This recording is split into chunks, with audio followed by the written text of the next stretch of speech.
Wilujeng enjing pamirsa, kembali bersama Abdi Rohimudin dalam Sekilas Info.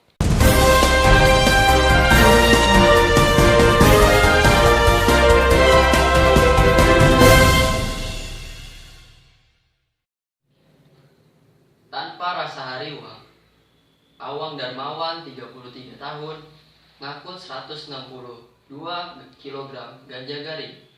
Nuges menang ngepak jadi 200 batang. Asal ganja teh di Padalarang. Ari awangna mah nganjek di Bekasi. Ana bisa nepi kana eta barang boh tempat nyokotna boh tempat tujuanna. Gumantung kana pituduh tina telepon.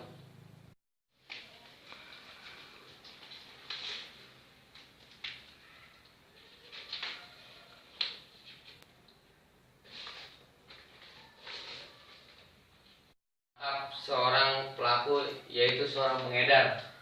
Polisi telah menemukan barang bukti ganja berupa seberat kurang lebih 50 kg dan ini barang buktinya.